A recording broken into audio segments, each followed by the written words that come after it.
Atenção! Começa agora uma teleaula de Biologia do Ensino Médio. Você vai assistir a teleaula de número 50. Bons estudos!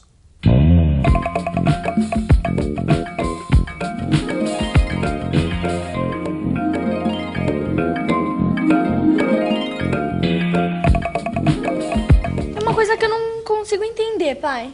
O que, filho? Acabei de ler um artigo que diz que existem mais adolescentes das novas gerações com menos dentes do que os das gerações anteriores. Certo? Qual é o problema?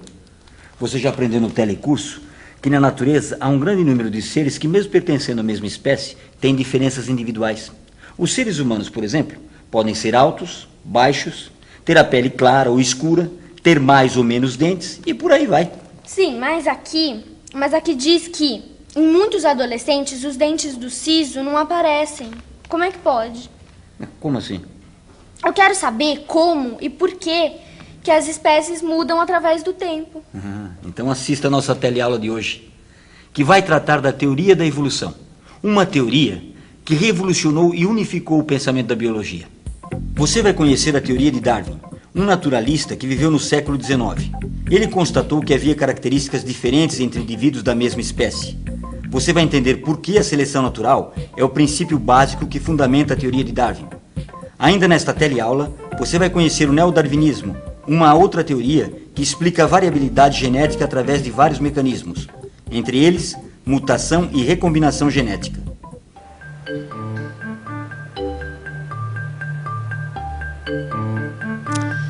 Pode-se dizer que após a teoria da evolução, a biologia nunca mais foi a mesma. As preocupações da humanidade com explicações sobre a diversidade das espécies datam da Grécia Antiga. Mas até o final do século XVIII, acreditava-se que as espécies não se modificavam e que seu número era fixo. Foi com o trabalho de um jovem naturalista chamado Charles Darwin, que viveu na Inglaterra entre 1809 e 1882, que todas essas crenças se modificaram. Darwin tinha apenas 22 anos quando subiu a bordo do navio inglês HMS Beagle e iniciou uma viagem que durou 5 anos. Durante a jornada, coletou vários exemplares de animais, plantas e fósseis e fez observações sobre as diferenças que encontrava entre indivíduos da mesma espécie. Darwin terminou sua viagem em 1837, convencido de que as espécies se modificavam. Mas como é que elas mudavam? Bom, Darwin teve que ir atrás de mais dados e informações. Darwin começou a estudar detalhadamente os animais domésticos e concluiu que as raças de organismos domésticos, como galinhas, pombos, etc., foram criadas pelo homem que escolhia os indivíduos para cruzamento. Isso até eu aprendi lá no sítio do tio João. Que todo criador de animais escolhe os que ele quer que se reproduzam para conseguir raças e variedades que interessam economicamente, né? E isso se chama seleção artificial. Mas quando Darwin constatou, que as raças, as espécies se modificavam artificialmente, começou a se perguntar, e na natureza, como é que as espécies mudam? Aí, para resolver essa questão, ele passou a estudar os fósseis. E então, você sabe o que é um fóssil, Flávio? Eu acho que uma explicação vai bem.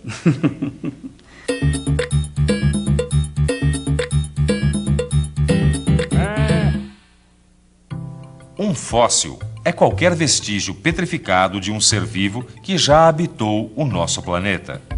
Uma pegada, uma folha, um pedaço de osso. O estudo dos fósseis nos permite reconstituir a forma, o tamanho e até os hábitos dos organismos do passado. Com a comparação dos fósseis de diferentes camadas geológicas, Darwin concluiu que os seres vivos vinham se modificando ao longo do tempo e que algumas características de animais extintos continuavam existindo em animais atuais. E ainda que as camadas mais recentes mostravam fósseis de organismos mais parecidos com os seres viventes. Por exemplo, na Patagônia, extremo sul da América do Sul, encontraram fósseis de um mamífero gigantesco, muito parecido com o nosso tatu. Então, a partir dos estudos dos fósseis, pode-se tirar algumas conclusões. Olha aqui essa figura de pegadas de dinossauro. O dinossauro era bípede ou quadrúpede? Bípede, né, pai? É só ver as pegadas. Certo. E aqui, olha. Um tigre dente de sabre. Ele era herbívoro ou carnívoro? Eu imagino que ele era carnívoro, mas não sei dizer por quê. Olha só. o tamanho dos dentes caninos do bicho, Flávia. Hã? É possível que ele tivesse dentes desse tamanho para se defender ou alcançar uma presa. Ah, é mesmo. Precisa observar com atenção e levantar as várias hipóteses, certo? Certo. Além de seus conhecimentos e observações, Charles Darwin estudou também trabalhos publicados por outros pesquisadores da época. Em 1838, conheceu a teoria de Malthus sobre crescimento populacional. Malthus dizia que o potencial de reprodução da população humana é infinitamente maior do que o poder da Terra de produzir os meios de subsistência, e que se uma população não encontrasse obstáculos ao crescimento, não haveria como todos sobreviverem. O que chamou a atenção de Darwin foi que Malthus imaginava que a humanidade estava submetida à mesma lei que as demais espécies. Quer dizer, as populações poderiam crescer muito rapidamente. Só que isso não acontecia na prática. Daí veio a ideia da luta pela vida. Como criadores de animais, fazendo seleção artificial, a natureza deixava sobreviver apenas os indivíduos mais aptos para a vida. Era a seleção natural. As populações não poderiam crescer demais, pois o meio agia sobre elas, selecionando apenas os indivíduos mais adaptados a ele. Seleção natural. Teoria de Darwin. Seleção natural é isso. Acabam sobrevivendo às condições do meio só os indivíduos resistentes selecionados pela natureza.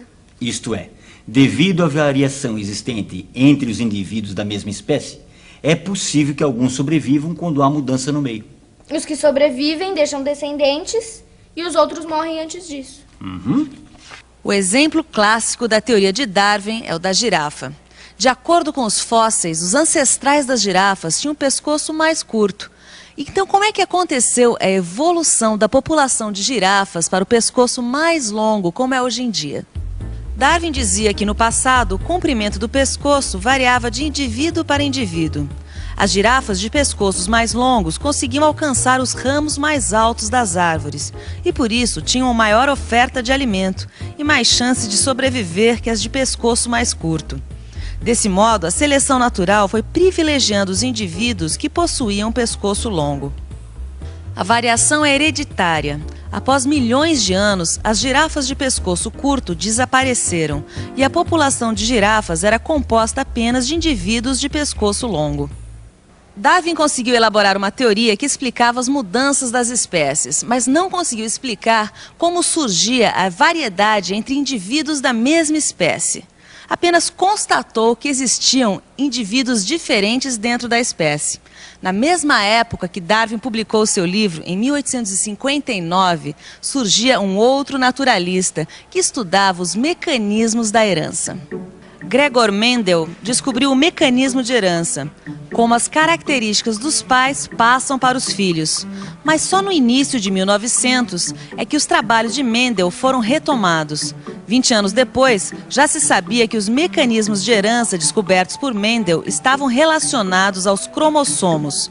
Por volta de 1940, uma teoria evolucionista mais consistente tomou forma, auxiliada pelas descobertas da genética. Ela foi chamada de teoria sintética da evolução, ou neodarwinismo. O neodarwinismo está fundamentado em mecanismos de variabilidade genética, entre eles a mutação e a recombinação. Primeiro vamos entender o que acontece na mutação. Imagine um segmento de RNA com essa sequência. A sequência AAA codifica o aminoácido lisina e a AAU a asparagina. Portanto, essa sequência de RNA mensageiro vai dar a seguinte sequência de aminoácidos: lisina, lisina, asparagina e lisina. Se ocorrer uma mudança na sequência de RNA, ao invés de AAU, fica AAC, a AAC também se liga à asparagina. Portanto, o aminoácido não vai mudar. Mas se a mudança no RNA mensageiro for para AAA, a sequência de aminoácidos mudará? Como vimos, nem sempre uma mudança de base ocasiona a síntese de uma proteína nova. Mas em alguns casos, a simples troca de uma base nitrogenada pode produzir uma proteína completamente diferente. Se essas mudanças na sequência de bases nitrogenadas do RNA mensageiro vierem de mudanças do DNA, teremos uma mutação. Mas, pai, nem sempre a mutação é favorável, né? Às vezes deve acontecer casos em que a mutação traz desvantagens ao indivíduo. Com certeza, né? Que papo mais cabeça. Ah, chegou o estraga-prazer. Eu estava conversando com sua irmã sobre a teoria da evolução. Ah, sei. Ah, é o sabichão. Vai dizer que você sabe o que é mutação? A mutação é qualquer troca de base nitrogenada na sequência de DNA. E não só sei o que é mutação, como sei também que a recombinação genética pode ser uma das responsáveis pelas variações apresentadas em organismos da mesma espécie. Quer ver só? Vamos supor 2 indivíduos da mesma espécie. Eles têm 3 pares de cromossomos em suas células. Formam gametas com 3 cromossomos cada um. Os gametas se combinam, formam novos pares de cromossomos. O descendente vai possuir 6 cromossomos provenientes de 2 lotes, um que veio da mãe e outro que veio do pai. Esse descendente poderá formar então 8 tipos de gametas diferentes, provenientes das diferentes combinações dos 2 lotes recebidos, um paterno e outro materno. Sabichão mesmo, hein? Aê, filhão! Conhecimento é conhecimento, né, gente? A recombinação genética explica a variabilidade existente entre os indivíduos de uma mesma espécie, certo? A recombinação genética acontece durante a meiose, só em organismos com reprodução sexuada. Existe uma fórmula para calcular o número de gametas diferentes que um indivíduo pode formar. É fácil, é 2 elevado à potência n. Este n é o número de pares de cromossomos presentes na espécie. Nós, da espécie humana, temos 23 pares de cromossomos nas nossas células. Então, no nosso caso, o cálculo fica 2 elevado a 23, que dá 8.388.608 gametas diferentes, com as combinações possíveis entre cromossomos recebidos da mãe e do pai. Nossa, mais de 8 milhões de combinações diferentes? A partir de 2 lotes de cromossomos que recebemos dos nossos pais. Pô, Renato, eu tô lá fora te esperando há um tempão. É, você tá com medo, né? Olha só, Flávia. Esse aqui é o resultado da combinação entre um espermatozoide, entre as 8 milhões de combinações diferentes que o nosso pai produz, e um óvulo entre as 8 milhões de combinações diferentes produzidas pela nossa mãe. Tudo pra resultar nesse pestinha. Não esqueça que vocês saíram da mesma forma que ele. Que ótimo, a família toda reunida, assim que eu gosto. E agora, hora da revisão. E atenção, se liga aí que é hora da revisão. Na teleaula de hoje, nós conhecemos a teoria da evolução, uma teoria criada pelo naturalista inglês Charles Darwin, no século XIX, que unificou o pensamento da biologia. Darwin constatou a existência de indivíduos diferentes na mesma espécie, mas não sabia qual era o mecanismo que podia explicar tal fato, e que a sobrevivência dos indivíduos depende do meio. Os mais adaptáveis têm mais condições de sobreviver e deixar mais descendentes. Nessa teleaula também, você viu a teoria sintética da evolução, ou neodarwinismo, uma teoria mais recente que aceita a seleção natural e explica a variabilidade genética, e aprendeu o que é mutação e recombinação genética. Então, aproveitando que a família está toda aqui reunida, eu queria me despedir de você. Foi uma convivência muito feliz, instrutiva. Eu sabia que ela ia ficar emocionada. Minha mãe tá querendo se despedir. É que hoje termina o nosso curso de biologia aqui no Telecurso 2000. Tomara que você tenha aprendido tanto quanto a gente. E boa prova. Tchau. Tchau.